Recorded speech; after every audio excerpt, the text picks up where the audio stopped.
Hey, it's Paul here and welcome back to the Great Garden Challenge, where over the course of this season, we are going to be seeing how much dollar value worth of food we can grow in this 15 by 20 foot garden space.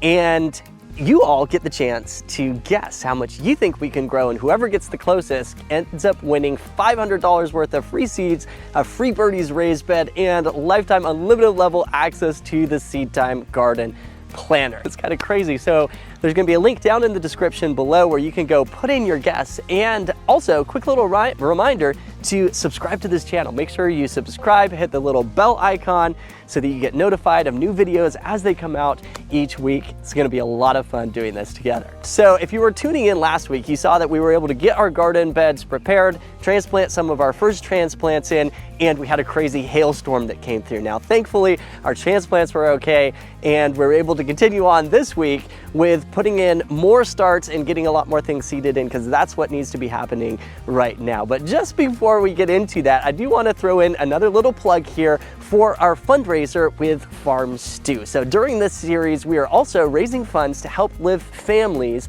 out of poverty into an abundant life. And our goal is to help 100 families, train and equip them to lift them out of the bonds of poverty and be able to grow their own food, maybe even sell some of that food to the community and lift them into an abundant life. And here's the neat thing, and that is that the total dollar value amount that we raise in this garden, we are going to give towards this fund as well. So here's how you can be involved. Number one, jump down into the description below and put in your guess of how much food you think that we're going to be able to raise. Who knows, you might be the one who wins the ultimate garden prize. But then there's an opportunity also to give towards the Farm Stew Fund, and whoever gives $1,000 or more is going to trigger a bonanza giveaway. I'm going to pull out a hat and I'm going to pick out a random item for someone that is on the list who has put in their guess of how much you all think that we're going to grow in this garden. It's going to be a lot of fun. All right, so now let's jump into what happened this week in the garden. So this week started out by pulling out my Seed Time account and looking through to see what kinds of things we needed to get done. You can see that there's a couple crops that we're already a little bit behind on seeding here, and part of that is because of the stale seed bed that we're going to be doing in the garden. And jump over to my task list and we can see those here in the overdue section: direct seeding, carrots, beets, and peas.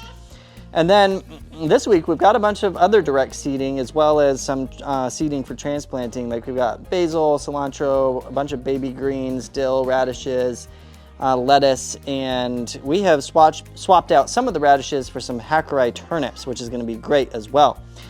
However, we have some stuff that needs to go get transplanted in the garden right now, and it's actually going to change up our seed time calendar here a little bit. So let's take a look at those. These have just completely gone bonkers over the weekend. This is our lettuce here. Look at how huge these plants have become. They are ready to transplant right now. So one of the very first things that we did is we took some of those starts that were ready to be transplanted, went back to the garden and transplanted some lettuce, and then we actually swapped out some of the kale because I wanted my son to be able to have some of his kale plants in our little garden here as well. And then we transplanted the rest of them over inside the hoop house. So these plants are really just about perfect for transplanting for this size of a block. You can see that the roots have pretty much filled out this block. They've just come to the edges of the block, are starting to grow out a little bit past the block. Basically, once we transplant this in, those roots are ready to just continue growing, and they shouldn't really have hardly any transplant shock, if any at all. Now, I have not actually quotes hardened off these plants, which I probably should have. What does hardened off mean? So Ethan, hardening off is where you allow the transplant to go outside for a little bit, and then you bring it back inside, and then you put it back outside again, and then you bring it back inside, and you do that a couple times, and it helps the plant get accustomed to being outdoors, because these have been growing inside all this time, right? Yeah. So it's a new environment. So I want to go ahead and transplant these in right now. It's a really nice time with the rain, and it's overcast, and so I think that they're going to be okay going through the rest of today with it being overcast, and then tomorrow we'll start getting some more sun and it will ease back in. We wouldn't want to transplant these out directly into a harsh sunlight day. Daddy, is it okay if some dirt gets on the leaves, Daddy? Yeah. They'll just wash off here. In the rain? Mm-hmm. As you can see, we already planted some of this other kale, but I want to put in some of the kale that Andre started from seed, which is frankly already way ahead of this kale. So we're going to take 4 of these plants out, maybe put them somewhere else in the garden, and we're going to put some of this kale in here. Kale took it out. All right, here we go. New kale coming in. You want to push it under this kale here. Hey guys.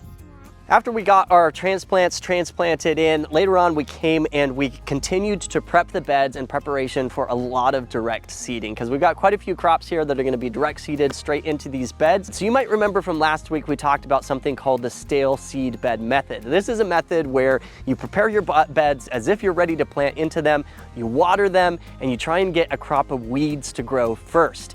And then once those weeds have just barely started to sprout, you're going to come in with some kind of tool or cultivator. We like to use a collinear hoe or a stirrup hoe, and you come in and you just cultivate the top 1/4 inch to 1/2 inch of soil, and it just knocks out your first batch of weeds, giving your own starts a huge head start on the weeds when you direct seed them into that space. So we had prepared the beds last week. They got rained on, watered, and you can see just tiny little sprouts have started to come up in these beds. So we came in, we cultivated the beds out, and then we came and put on our peat moss and our compost, made a little bit of a mulch layer on top, frankly not a lot, but that's what we were going to direct seed into. And the fact is, when it came down to the day that we were direct seeding them out there, time got away from us, and we didn't even finish all of them on that day. But we were out there in the dark, direct seeding some of our crops. Yes, we are out here in the dark. Got most of our seeds seeded. Here you can see the beds. So we've got baby greens in here, baby lettuce down there. This is like a braising mix up close here. Got Hackeri turnips, beets, got some dill and some more baby lettuce down over here. Got our peas and a row of radishes. What we still need to do is baby greens down there and some carrots in here and some cilantro. I wasn't convinced the seeds were good on the cilantro, so we're gonna go look for some more.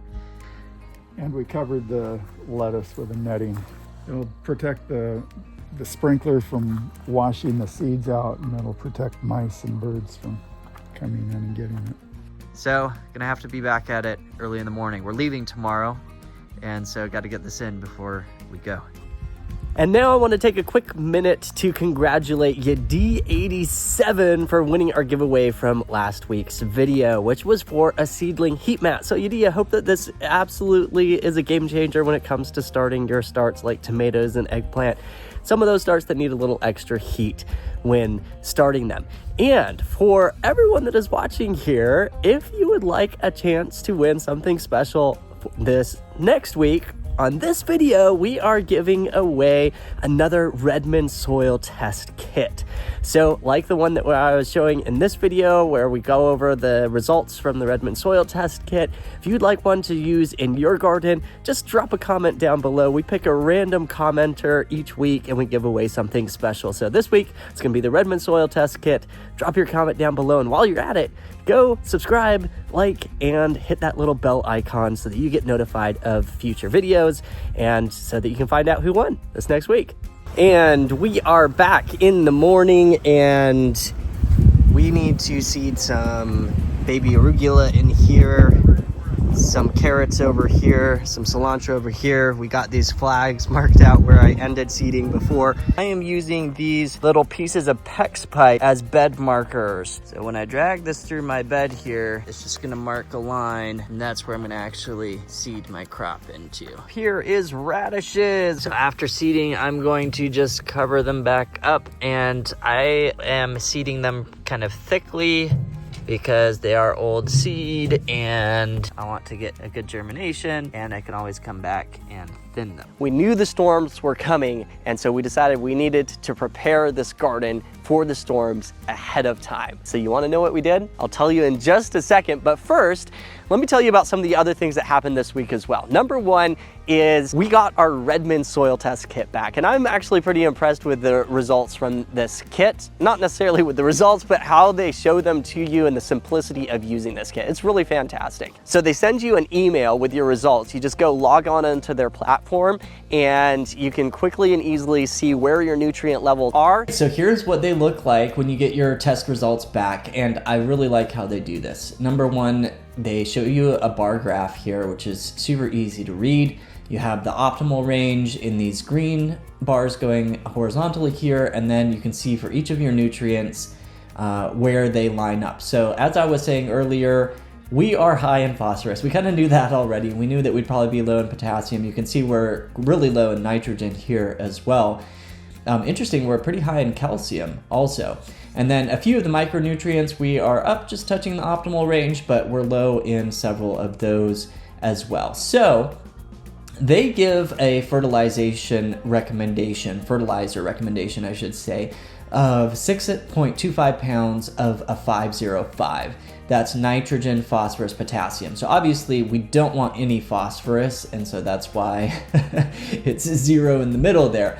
Now, we have on hand some peanut meal, which is high in nitrogen, and we have some kelp meal, which is high in potassium. So I went to ChatGPT here, and with a few little prompts, I was able to get a recommendation of how much peanut meal and kelp meal to use to match how much of the 505, how much of the nitrogen and potassium you would get with 6.25 pounds of a 505 fertilizer.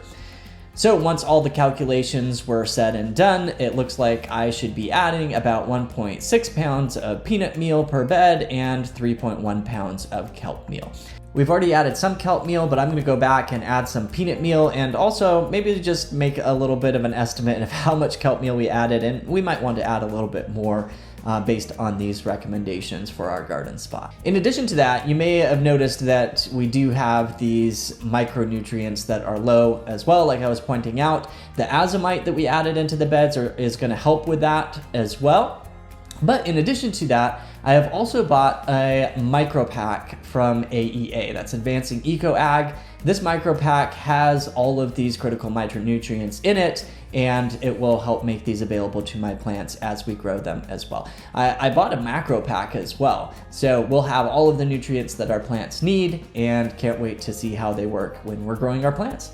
In addition to the Redmond soil test kit, we also had some more things that needed to be seeded inside on my seed time list. So when it came inside, I ended up seeding some squash, some cucumbers, and some basil, and another succession planting of lettuce for the garden. And this is the power of seed time, because it's gonna really help keep me on track through this entire season instead of constantly trying to figure out what to do and when to do it, especially when I've got these succession plantings going in the garden. All I've gotta do is look at this checklist, and it's gonna be telling me what needs to happen. I can jump over to the calendar, I can see how the plantings are set up, and then we can adjust it on the fly. So I'm super excited to have these started and looking forward to when they grow and are ready to go into the garden as well.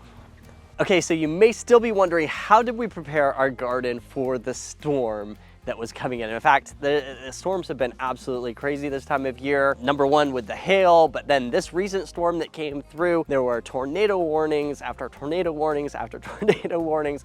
Bucket loads of water came down. So what we decided to do with the garden is to take a row cover and cover the entire garden with a row cover. And there's a couple things that we were really wanting to protect against here, but the biggest one was erosion. All of that rain pouring down onto the garden beds could easily wash these beds away. All of that rain, even if it didn't wash the whole bed away, it could easily just splatter those seeds around. So we covered the entire garden space with row covers. We put sandbags around the edge just to hold it all down, and it looks like it is working great. Eve, oh! You got it, Buster. Do I have to pick it up long enough that I can get my arm under? Yeah. Whoa. Watch out for the string. That's a man. Okay, so garden is prepped for the storm, and the other thing I get to do is mark my last tasks for this week. Complete in seed time. So we are off on a trip. We're just getting ready to leave, and I have got my plants here set up so that they're ready for when we go. I've filled up the reservoirs here. You can check out our tomatoes and our peppers. They're looking great. It'll be interesting to see how much they grow over the course of this next week. And I have just seeded some more lettuce. This is our succession planting of lettuce going in here.